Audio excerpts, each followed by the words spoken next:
Well, there's a lot to unpack here, and I have a great panel. Evan Siegfried, a Republican strategist and the author of GOP GPS and a wine enthusiast, and Jason Johnson, who's wearing a coordinating ensemble with Evan today, an MSNBC political contributor and politics editor for TheRoot.com. All right, Evan, we have three big stories here. What sticks out to you the most? I think the fact that the IRS is now involved, Betsy Woodruff's scoop, is a very big deal. It's becoming clearer and clearer that barring Paul Manafort flipping, he's going to be getting at least a year for every million he got from Russian entities and allies.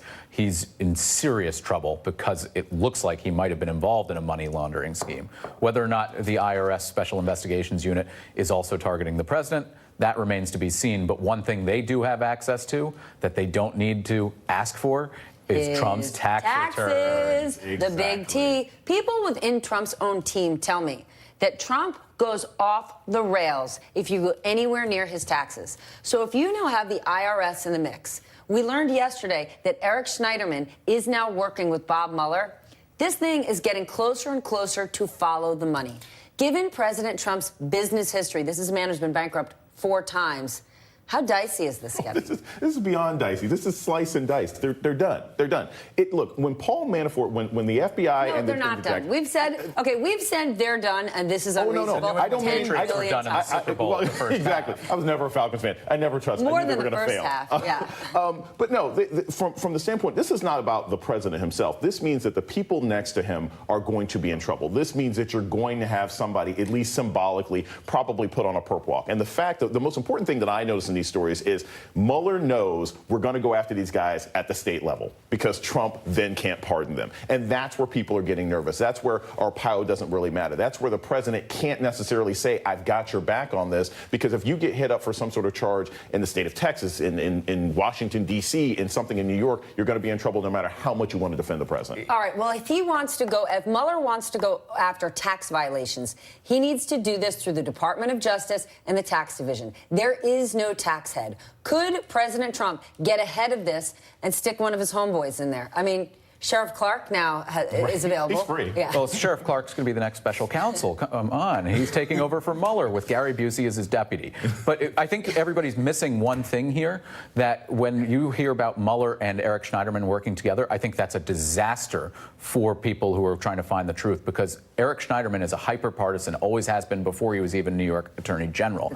And when you inject an elected official who is a Democrat and has for years had an ongoing feud with Donald Trump and into this mess, Republicans will not move away from Trump if Eric Schneiderman brings any charges. They'll say it's politically motivated. That's a really good point. That is a really good point. I don't think that this has ever necessarily been about Republicans moving away from Trump, because most of them won't. They're going to stick with him if they think that he can help them with their agenda. But even if it's not GOP leadership, the media, this helps the Trump argument that this is partisan. They will definitely make that argument. The problem is that Mueller himself is smarter than what most people have anticipated. He's got, by bringing in the finance people, by bringing in the tax people, by saying, look, yes, I know I've got Democrats on my team, but I have Republicans as well, and I'm a registered Republican myself. And by focusing primarily on campaign staffers, not going after the family yet, not going after the party yet, he's going to insulate himself from this. And remember, this is a slow burn. It's going to take years before anyone gets in any sort of real trouble. And I think that the sort of partisan hyperventilating of, oh my gosh, these guys are Democratic, is going to make a lot less sense. It's going to be much less problematic down the road. But you're talking about the Mueller probe, not the Schneiderman probe. The Schneiderman probe, if he does anything, is going to be viewed through partisan lenses, and hit Trump's base, who might walk away if Mueller were to find some violation, they would see that the Schneiderman people. But Evan, maybe this isn't about. But maybe this isn't about Trump's base and getting votes. Maybe it's about violations. Maybe it's about crimes, and that would trump other things. It is about crimes, but if you have a base that is going to reject it based upon who the person is that's bringing it and has had a long history where you can actually document that you are going after the president because you don't like them, that doesn't look good, and it will actually calcify Republican support around him.